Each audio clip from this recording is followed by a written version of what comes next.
नमस्कार, मी doctor Mayuri from doctor Mayuri's physiotherapy clinic. मागच्या व्हिडिओमध्ये आपण सिझेरियन सेक्शन नंतर किंवा नॉर्मल डिलिव्हरी नंतर एक्सरसाइज कधी सुरू करायचा, आपलं वाढलेलं वजन कमी करण्यासाठी, वाढलेलं पोट कमी करण्यासाठी आपल्याला एक्सरसाइजेस सुरू करायच्या असतात, पण त्या केव्हा सुरू करायच्या हे माहिती नसतं. सो त्याच्याबद्दलची माहिती मी तुम्हाला मागच्या व्हिडिओमध्ये दिली होती. ज्यांनी मागचा व्हिडिओ बघितला नसेल त्यांच्यासाठी लिंक टाकली आहे मी डिस्क्रिप्शनमध्ये, सो त्या लिंकवरती जाऊन बघू शकता. तरी सर्वसाधारणपणे आपल्याला नॉर्मल डिलिव्हरीमध्ये 6 ते 8 आठवड्यानंतर व्यायाम सुरू करायचा असतो आणि सिझेरियन सेक्शनमध्ये 8 ते 10 आठवड्यानंतर व्यायाम सुरू करायचा असतो. आज आपण पहिल्या फेजचे एक्सरसाइजेस बघणार आहोत, म्हणजे अगदी सुरुवातीला एक्सरसाइजेस चालू करताना काय केलं पाहिजे ते बघणार आहोत. सो स्टार्ट करताना आपण ब्रीदिंग एक्सरसाइजपासून स्टार्ट करणार आहोत. त्यामध्ये तुम्हाला सरळ बसायचं आहे, एक हात इथे पोटावरती ठेवायचा आहे, पोटाच्या थोडंसं वरती असा हात ठेवा, नाकानी खोल श्वास घ्यायचा आहे आणि तोंडाने फुंकर मारून श्वास सोडायचा आहे. पण नाकानी श्वास जेव्हा आपण आत घेतोय त्यावेळेला तुमचे हे जे छातीचे बाजूचे मसल्स आहेत किंवा ही तुमची जी ह्या बाजूची अशी छाती आहे ती बाहेर फुलली पाहिजे आणि श्वास सोडताना अशी आत गेली पाहिजे. बघा माझ्याकडे.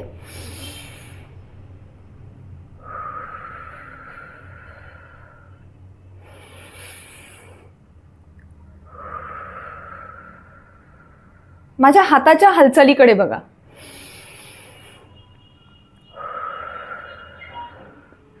सो हे सर्वसाधारणपणे आपल्याला 5 वेळा करायचं आहे. त्यानंतर पुढचा एक्सरसाइज आहे शोल्डर रोल्स. त्यामध्ये आपल्याला शोल्डर्स असे मागे घ्यायचे आहेत. हे तुम्ही 10 वेळा करू शकता. त्यानंतर दोन्ही हात असे ठेवायचे आहेत आणि मागे घ्यायचे आहेत. आता याच्यामध्ये आपल्याला हे ब्रीदिंग सोबत करायचं आहे. सो हात मागे घेताना आपण श्वास आत घेणार आहोत, हात पुढे घेताना श्वास बाहेर सोडणार आहोत.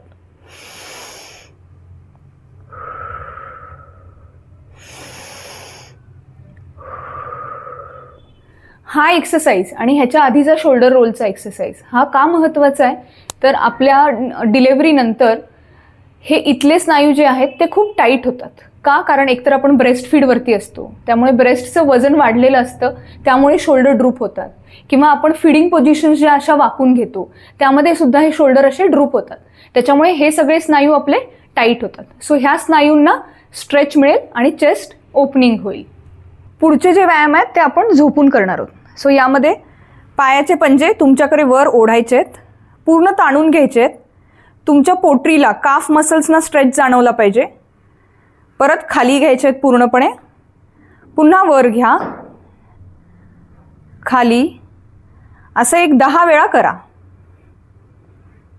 पुढचा व्यायाम, एक पाय असा वर घ्यायचा आहे जवळपास 40 अंशामध्ये, पायाचा पंजा तुमच्याकडे ओढायचा आहे आणि हे धरून ठेवायचं आहे. 1 2 3 4 5.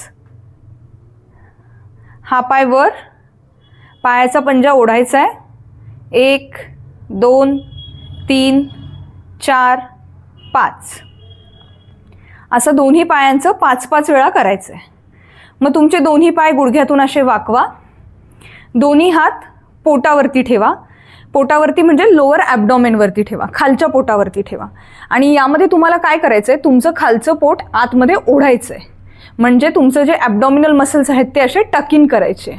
पण यावेळेला तुम्ही मुवमेंट कशी केली पाहिजे, तर ॲज इफ आपण आपल्या एखाद्या टाईट जीन्सचं बटन लावताना खालचं पोट कसं आत घेतो किंवा साडीच्या निर्या खोवताना खालचं पोट कसं आत घेतो, अगदी तीच मुवमेंट आपल्याला करायची. माझ्या हाताच्या हालचालींकडे बघा. 1 2 3 4 5. सोडा, पुन्हा करा. पुन्हा तीच क्रिया तुम्ही इमॅजिन करा, जसं की तुम्ही साडीच्या निर्या खोवताय. 1 2 3 4 5. असं आपल्याला 5 वेळा करायचं आहे. त्यानंतर पुढचा व्यायाम आहे, दोन्ही पायांवरती वजन घेऊन आपल्याला कंबर उचलायची आहे. 1 2 3 4 5. पुन्हा वर 1 2 3 4 5. या व्यायामामध्ये आपला बॅक प्लस आपले पोटाचे स्नायू या दोन्हीचा सुद्धा व्यायाम होतोय. पुढचा व्यायाम आहे कंबर वर उचलायची, पाय वर उचलायचा, टर्न करायचा, पुन्हा मध्ये आणायचा, बाहेरच्या बाजूला टर्न करायचा, मध्ये आणून खाली ठेवायचा. परत कंबर उचलायची, दुसऱ्या बाजूचा पाय आतल्या बाजूला घ्या, सरळ करा, पुन्हा बाहेरच्या बाजूला घ्या आणि खाली. याच्यामध्ये आपल्या हिप मोबिलिटीवरती काम केलं जाईल. हिप मोबिलिटी का आपल्याला वाढवायची आहे? कारण एकतर आपण डिलिव्हरीनंतर बेडरेस्टवरती असतो बराच काळ, सिटिंग पोश्चरमध्ये आपण फिडिंगसाठी वगैरे असतो, त्यामुळे हे हिपचे समोरचे स्नायू सगळे टाईट झालेले असतात. त्यामुळे हिप मोबिलिटीसाठी हा व्यायाम फार महत्त्वाचा आहे. पुढचा व्यायाम आहे pelvic floor exercise. Pelvic floor exercise म्हणजे आपली जी युरिनेशनची जागा आहे ती जागा आपल्याला आतमध्ये ओढून घ्यायची आहे, कारण डिलिव्हरीनंतर ते सगळे स्नायू आपले सैल पडलेले असतात. सो त्यामध्ये सुद्धा आपण पोझिशन हीच ठेवणार आहोत आणि आपले खालचे स्नायू, पेल्विक फ्लोअरचे स्नायू आतमध्ये ओढणार आहोत. 5 सेकंद होल्ड करायचं आहे आणि पुन्हा सोडायचं आहे. आता हे स्नायू कसे आत ओढायचे? ॲज इफ आपल्याला खूप अर्जंट युरिनेशनला जायचं आहे आणि अशा वेळेला आपल्याला जर जागा उपलब्ध नसेल तर आपण ज्या पद्धतीने ते स्नायू ओढून ठेवतो, घट्ट करून ठेवतो, अगदी त्याच पद्धतीने आपल्याला ते स्नायू आतमध्ये ओढायचे आहेत. परत ओढायचे. 1 2 3 4 5. रिलॅक्स. असा प्रत्येक व्यायाम आपल्याला 10-10 वेळा करायचा आहे. आता एका कुशीवर झोपून काही व्यायाम करायचे आहेत आपल्याला. त्यामध्ये खालचा पाय असा वाकवा, वरचा पाय सरळ, हिप, नी आणि अँकल एका रेषेत असेल आणि हा पाय आपण असा वर घेणार आहोत, खाली, वर, खाली, वर, खाली, असं आपल्याला 10 वेळा करायचं आहे. त्यानंतर दोन्ही पाय असे वाकवा, एकमेकांवरती ठेवा आणि असे वाईड ओपन करा. ओके. हे एका कुशीवरचे व्यायाम आपल्याला दोन्ही कुशींवरती जाऊन करायचे. एकदा या कुशीवरती आणि एकदा इकडच्या कुशीवरती. त्यानंतरचा व्यायाम आहे पाय असा सरळ ठेवा खालचा, वरचा पाय नी मध्ये असा सॉफ्ट बेंड करा, फ्लोअरला टच करा, पुन्हा वर घ्या, फ्लोअरला टच करा, पुन्हा वर घ्या, परत फ्लोअरकडे आणा आणि वर घ्या.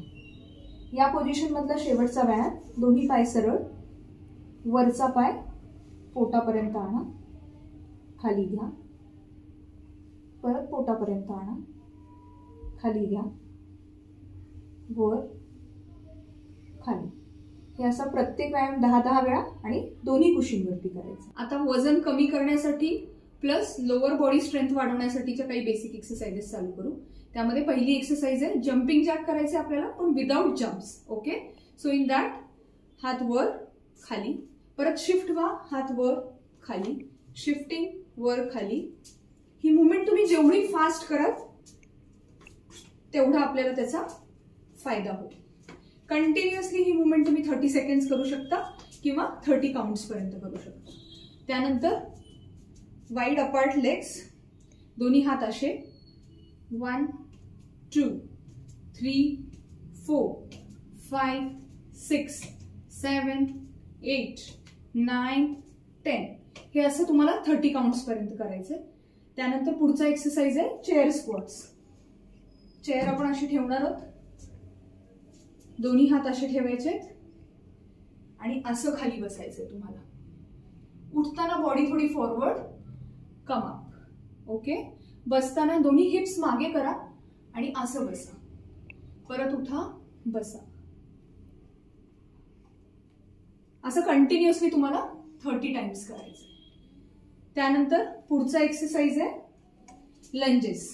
लंजेस मध्ये तुम्हाला चेअर सपोर्ट घ्यायचंय किंवा वॉल सपोर्ट घ्यायचंय. एक पाय पुढे, एक पाय मागे, 1 2. गुडघा पूर्ण खाली टेकवायचा नाहीये, कारण अजून आपल्यामध्ये एवढी स्ट्रेंथ नाहीये की आपण फुल रेंजच्या लंजेस करू. असं 10 वेळा या पायाच्या, 10 वेळा या पायाच्या. असे तुम्हाला 2 सेट्स करायचे आहेत। सो या सगळ्या एक्सरसाइजेस चालू करा। मग आपण याच्या पुढचं जे प्रोग्रेशन आहे हे तुम्ही 10 दिवस केल्यानंतर मी जो पुढचा व्हिडिओ टाकेल ते असेल तुमचं नेक्स्ट लेवल प्रोग्रेशन।